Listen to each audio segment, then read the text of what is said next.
নমস্কাৰ, আজি মই আপোনালোকলৈ মিঠাই ৰেচিপি এটা লৈ আহিছোঁ। এই মিঠাইটো মই বনাইছোঁ আজি ৰঙালাওৰ গুটিৰে। তেতিয়াহ'লে আহকচোন ভিডিঅ'টোৰ মাজলৈ।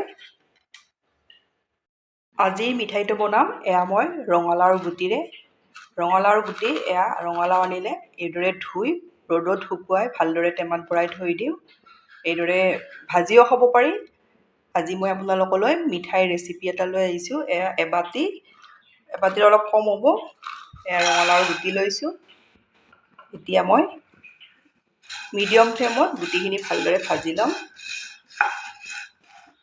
মই 2 মিনিট সময় ভালদৰে ভাজি ল'লোঁ। এতিয়া মই ইয়াতে দি দিম আধা কাপ চুজি। বেলেগ বেলেগকৈ ভাজি ল'ব পাৰি। মই একেলগে ভাজি আপোনালোকক দেখাই দিম বাৰু। ভালদৰে ভিডিঅ'টো চাই গ'লে গম পাই যাব। আপোনালোকে ভিডিঅ' চাই ভাল পালে লাইক, কমেণ্ট আৰু ছাবস্ক্ৰাইব কৰি দিব। ফেমিলিৰ লগত শ্বেয়াৰ কৰিব।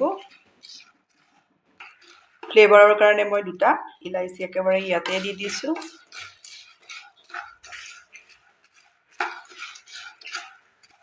এইখিনি মই ভালদৰে ভাজি লোৱা হৈ গ'ল। মিডিয়াম ফ্লেমত মই 5 মিনিট সময় ভাজি ল'লোঁ। এতিয়া ইয়াতে মই দি দিম 12-13টা কাজু। কাজুখিনি দিও মই 1 মিনিট সময় এইদৰে ইয়াতে ভাজি ল'ম। এইদৰে এইখিনি মোৰ ভালদৰে ভাজি লোৱা হৈ গ'ল। এতিয়া মই নমাই ঠাণ্ডা কৰি ল'ম। লৈ মিক্সিত গুড়ি কৰি ল'লোঁ। চালনীখনেৰে 2বাৰ চালি লৈছোঁ। আপোনালোকে এইদৰে 2বাৰ চালি ল'ব।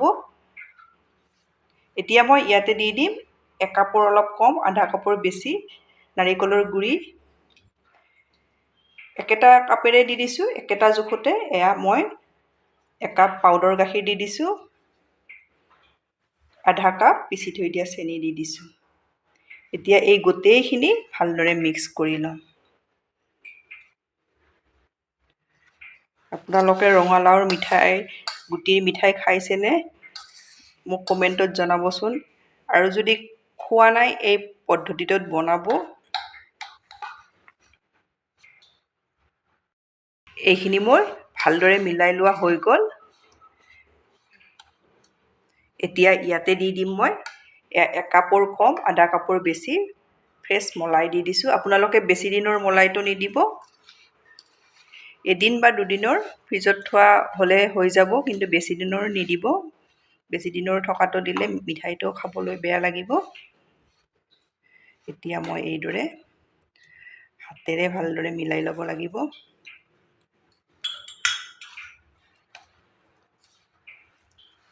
খুব টেষ্টি হয়।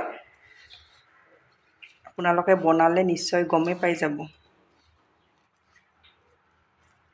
এইখিনি মই ভালদৰে মিলাই ল'লোঁ। এতিয়া মই ইয়াত য়েলো ফুড কালাৰ দি দিম। অপশ্যনেল হয়, আপোনালোকে নাথাকিলে দিব নালাগে, থাকিলে দি দিব অলপ। এতিয়া এইখিনি ইয়াতে মিলাই ল'ম।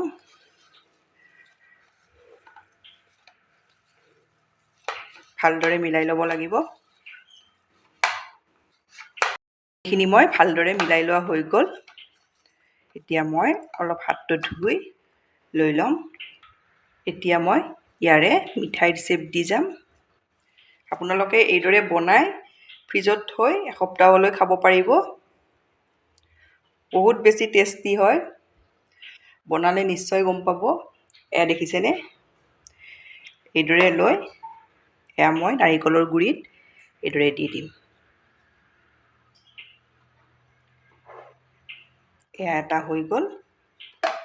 দেখিছেনে? আৰু এটা দেখাই দিম। এইদৰে অলপ লৈ ল'ব।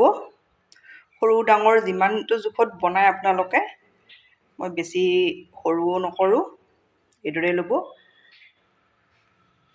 এইদৰে মই গোটেই মিঠাইখিনি ৰেডি কৰিলোঁ। মোৰ ৰঙালাওৰ গুটিৰে বনোৱা মিঠাই ৰেডি হৈ গ'ল। আপোনালোকে ঘৰত এইদৰে বনাব। আলহীক খাব দিলে এই মিঠাইটো আপোনালোকে কোনেও ক'ব নোৱাৰিব যে ৰঙালাওৰ গুটিৰ পৰা বনোৱা বুলি। আপোনালোকে এইদৰে বনাই খাই কেনে পায় কমেণ্টত জনাব। ধন্যবাদ ভিডিঅ'টো শেষলৈ চোৱাৰ বাবে।